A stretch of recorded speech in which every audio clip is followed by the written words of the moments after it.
Seek to speak.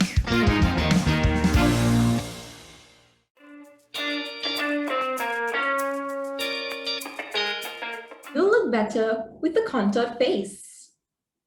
Really? A more toned body for confidence. What? Midnight selfie with puffy eyes? Don't worry, the filters will help. If you say so. Sound familiar? Well, it is. Social media, the powerful communication platform we use daily, and the works have really taken over our lives. The effects? Impactful. But hang on, I'm just 15. So you're telling me I must look good from now or I will be left behind? I don't want that. Cruel world, I tell you. A real struggle for many teenagers like me. Hi, everybody. I'm Sasha and I'm 15 years old. And today I really need to share my thoughts more than ever now on a topic that has led to serious implications. The title of my speech is Dying to be Beautiful Today. From the day we are born, everything has been mapped out. Striving to desperately live it up, we cave into the demands of society and struggle under pressure. We want to fit in, stand out, and not get left behind. Now, with the advancement of technology, we realize we have much bigger shoes to fill and miles more to run. Social media has become our biggest companion and greatest critic. We are exposed to this set of beauty standards and current ideals in which we are supposed to follow in order to be validated or accepted. We end up disliking our traits at the end of the day that actually make us unique in the first place. Don't you think that's so unfair?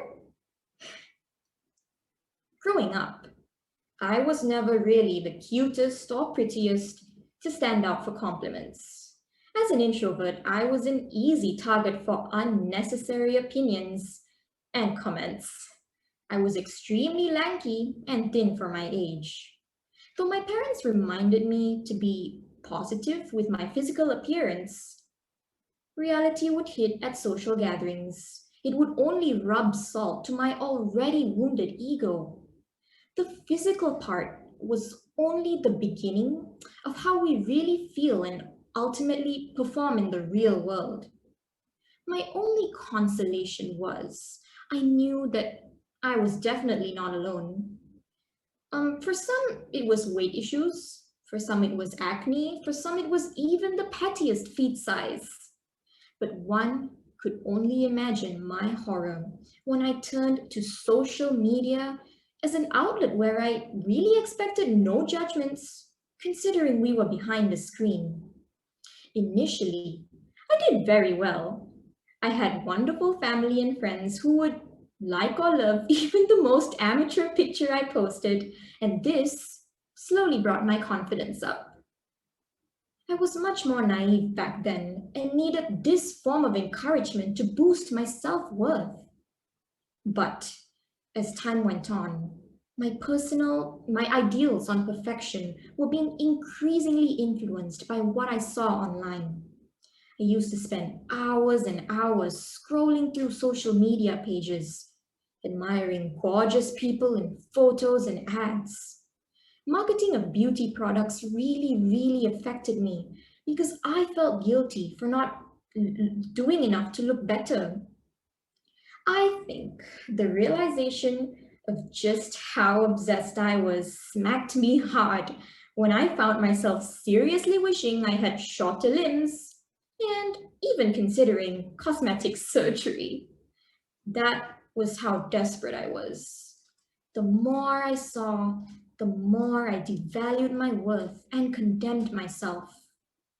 Well, I learned that number one, it is no doubt we all want to look good and be the best version of ourselves, as our confidence and our performance would correlate with how we feel about ourselves physically.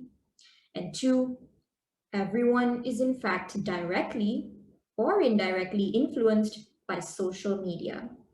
It fixates on what is ideally attractive and then caters to anyone who is naive enough to believe these so called beauty standards set by, well, no one really. The beauty business thrives on our insecurities. Now, don't get me wrong, I mean, marketing is good to some extent, but the level in which some companies go to brainwash us young teenagers to improve or keep altering physical characteristics at such a young age, I cannot accept. Now, more than ever, particularly when we are on this lockdown, we are most reliant on electronic media as an escape in desperate times. We are most vulnerable at our lowest, which makes us such easy targets.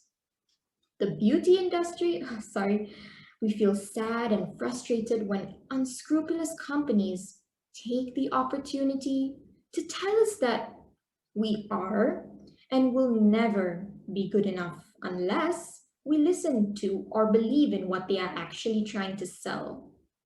It's a game of survival and everyone wants to win. It's so obvious that we are led to believe we were all born not good enough, and even if we actually fix these so called flaws, we will soon find something else that's wrong with us. So, what have I learned from Beauty School of Hard Knocks? Easy. Beauty standards are not set to be satisfied. They're designed to be chased after our whole lives. Thankfully, I now realize this, and I realize that it's definitely not about trying to please people. From a favorite quote, be who you are and do what you feel right, because those who mind won't matter, will not matter, and those who matter won't mind. Change and transformation must begin from within, as mindset and principles remain for life. Too bad the society we live in today will not always cater to our insecurities. We have to do this together. Awareness, understanding, acceptance. Spread positivity and love because we are all special and we are all unique in our own way. Weird eyebrows or wonky smile, I am my own hero, and that is enough for me. Seek to Speak.